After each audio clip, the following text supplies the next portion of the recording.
Hello students, good morning. आज का हमारा टॉपिक है राइबोसोम्स। राइबोसोम जो है ये इनको हम बोलते हैं राइबोन्यूक्लियोप्रोटीन पार्टिकल्स। तो राइबोसोम्स को सबसे पहले ऑब्जर्व किया गया था 1941 के अंदर। तो उनको ऑब्जर्व किया था क्लॉड ने, लेकिन उस टाइम राइबोसोम्स को नाम दिया गया था माइक्रोसोम। उसके बाद पलेड ने 1955 में माइक्रोसोम को नाम दिया राइबोसोम्स। कि राइबोसोम्स किनको हम बोलते हैं। राइबोसोम जो है ये कॉम्प्लेक्सेस हैं प्रोटीन और आरएनए के। मतलब कि राइबोसोम जो है ये प्रोटीन और आरएनए से बने होते हैं। इनको हम क्या बोलते हैं, प्रोटीन फैक्टरीज भी हम इनको बोलते हैं, क्योंकि प्रोटीन्स की सिंथेसिस जो है वो राइबोसोम्स करते हैं। प्रोटीन कहां से बनती है? राइबोसोम से। इसीलिए हम राइबोसोम्स को प्रोटीन फैक्टरीज भी बोलते हैं। इसके बाद जो राइबोसोम्स होते हैं ये मेम्ब्रेनलेस हैं, मतलब इनके बाहर से मेम्ब्रेन जो है वो प्रेजेंट नहीं होती है। इसीलिए हम इसको ऑर्गेनिकली कंसीडर नहीं करते हैं। ये पार्टिकल्स हैं, स्ट्रक्चर्स हैं जिनको हम ऑर्गेनिकली नहीं बोलते, क्योंकि इनके बाहर से एक जो मेम्ब्रेन होती है वो प्रेजेंट नहीं होती है। तो अगर हम स्ट्रक्चर की बात करें राइबोसोम्स के, तो राइबोसोम जो है ये इसका जो शक्ल है राउंड ग्लैन्युलर टाइप होती है। राउंड ग्लैन्युलर टाइप स्ट्रक्चर इसका होता है, जिसमें एक लार्जर सब यूनिट, राइबोसोम का लार्जर सब यूनिट होता है, एक स्मॉलर सब यूनिट होता है। तो ये जो लार्जर और सब यूनिट है ये सेपरेटली प्रेजेंट होती हैं किसमें? साइटोप्लाज्म के अंदर। तो जैसे यहां पे दिखाया गया है, ये लार्जर सब यूनिट है, ये स्मॉलर सब यूनिट है। तो ये जो लार्जर सब यूनिट है और स्मॉलर सब यूनिट ये दूसरे से ज्वाइन कब होते हैं? जब इनको प्रोटीन की सिंथेसिस जो है वो करनी होती है। जैसे राइबोसोम का अगर मैं फंक्शन बताऊं आपको तो क्या होता है कि प्रोटीन की सिंथेसिस करनी। इसका मतलब यानी जो सेल्स प्रोटीन सिंथेसिस करते हैं उनमें राइबोसोम ज्यादा होते हैं, क्योंकि उनको प्रोटीन बनानी होती है। तो इसका मतलब उन सेल में राइबोसोम जो है वो ज्यादा क्वांटिटी में प्रेजेंट होने चाहिए। जैसे हम बात करते हैं ह्यूमन पैनक्रियाटिक सेल्स की। अगर हम बात करें कि जिसका काम पैनक्रियाटिक सेल्स की, अगर हम बात करें, इनका काम क्या होता है कि डाइजेस्टिव एंजाइम्स को प्रोड्यूस करना। तो एंजाइम्स बेसिकली क्या होती है? डाइजेस्टिव एंजाइम, जितनी भी एंजाइम है वो बेसिकली क्या है? वो प्रोटीन है। तो इसका मतलब उनको प्रोटीन की ज्यादा जरूरत होती है। किन सेल्स को? जो एंजाइम जो है वो प्रोड्यूस करती हैं। तो इसीलिए इन सेल्स के अंदर राइबोसोम्स की जो क्वांटिटी है वो ज्यादा होती है और होनी भी चाहिए। राइबोसोम जो है आपको उन लिविंग सेल्स के अंदर मिलते हैं जो प्रोटीन्स जो है वो सिंथेसाइज करते हैं। अगर हम इनकी बात करें कि ये कहां पे होते हैं सेल्स के अंदर, तो ये बेसिकली जैसे हमने एंडोप्लाज्मिक रेटिकुलम पढ़ा था, तो वहां पे आपने देखा था कि जो रफ एंडोप्लाज्मिक रेटिकुलम की सरफेस है उस पे राइबोसोम जो है वो प्रेजेंट होते हैं। तो ये कहां होते हैं? एंडोप्लाज्मिक रेटिकुलम की मेम्ब्रेन पे। लेकिन कुछ राइबोसोम जो है वो कहां होते हैं? वो स्कैटर्ड होते हैं साइटोप्लाज्म के अंदर भी। ये राइबोसोम जो है माइटोकॉन्ड्रिया के अंदर भी प्रेजेंट होते हैं, क्लोरोप्लास्ट के अंदर भी प्रेजेंट होते हैं। राइबोसोम जो है, अगर मैं राइबोसोम्स की बात करूं तो ये सिंथेसाइज कहां होते हैं? ये न्यूक्लियस के न्यूक्लियोलस के अंदर जो है इनकी जो है सिंथेसिस होती है। अगर मैं कंपोजिशन की बात करूं राइबोसोम्स के, तो ये राइबोसोमल आरएनए और प्रोटीन से बने होते हैं। राइबोसोमल आरएनए और प्रोटीन से ये बने होते हैं। और अगर इनके प्रोपोर्शन की मैं बात करूं तो ये इक्वल अमाउंट में जो है ये उनके अंदर प्रेजेंट होते हैं। इक्वल अमाउंट में ये प्रेजेंट होते हैं क्या? प्रोटीन और आरएनए। मतलब मान लीजिए 50% प्रोटीन है और 50% इसमें राइबोसोमल जो है वो प्रोटीन, राइबोसोमल आरएनए भी प्रेजेंट होगा। अच्छा, अगर मैं इनके टाइप्स की बात करूं तो राइबोसोम जो है ये दो टाइप के होते हैं। एक को हम बोलते हैं 70S राइबोसोम और दूसरे को हम बोलते हैं 80S राइबोसोम। 70S राइबोसोम जो है वो आपको प्रोकैरियोट्स के अंदर मिलेंगे।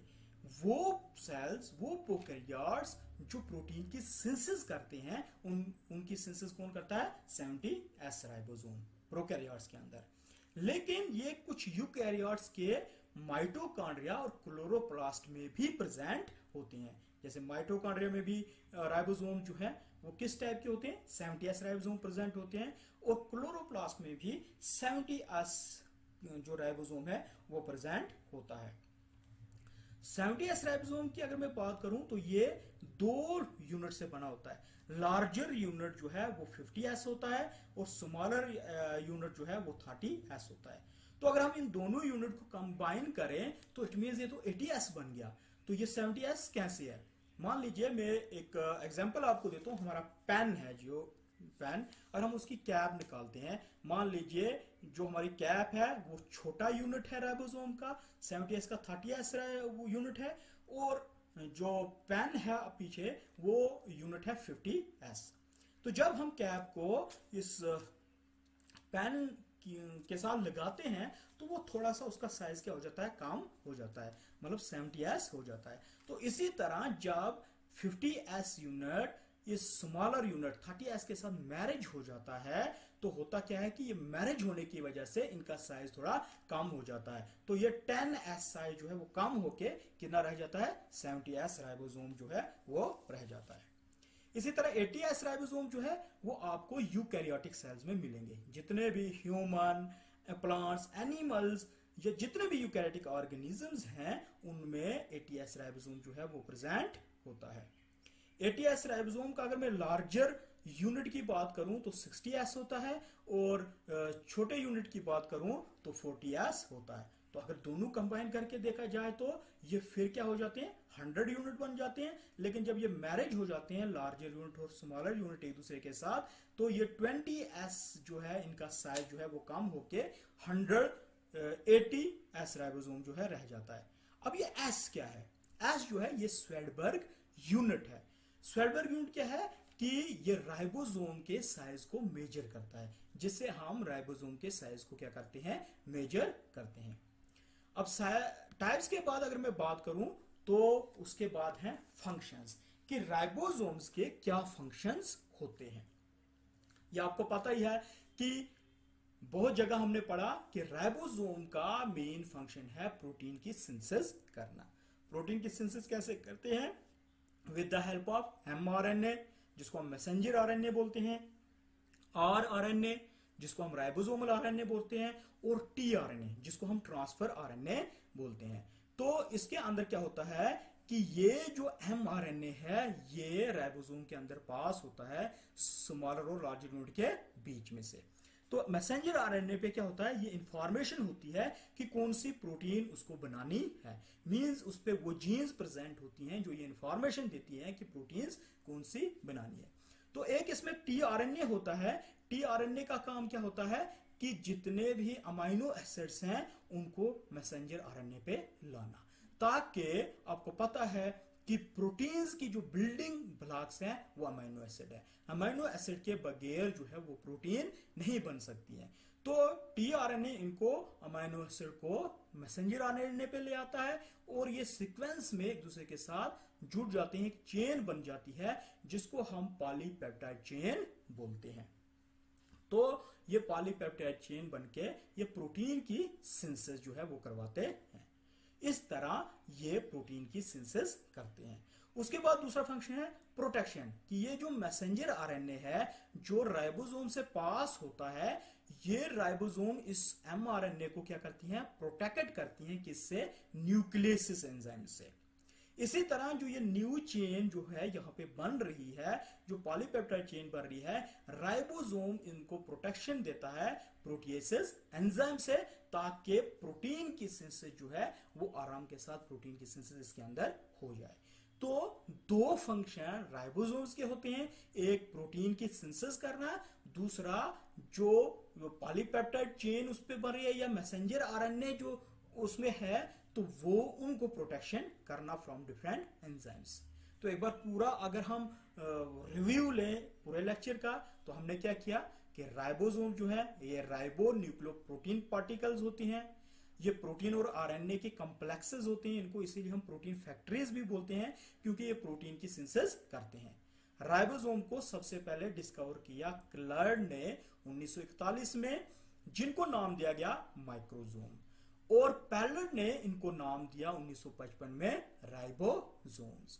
राइबोसोम जो है ये मेम्ब्रेन लेस है, मतलब इसके जो है बाहर से मेम्ब्रेन नहीं होती है, इसीलिए हम इनको कंसिडर ही नहीं करते कि ये राइबोसोम जो है ये कोई ऑर्गेनेली है। कंपोजिशन जो है आरएनए और प्रोटीन से बनी होती है। टाइप जो है दो टाइप के हैं, 70S और 80S राइबोसोम, और फंक्शन दो टाइप के हैं, प्रोटीन सिंथेसिस और प्रोटेक्शन। तो ये था हमारा राइबोसोम्स। तो नेक्स्ट लेक्चर में हम नया सेल का कंपोनेंट पढ़ेंगे जो बाकी हमारे बचे हुए हैं। शुक्रिया, थैंक यू।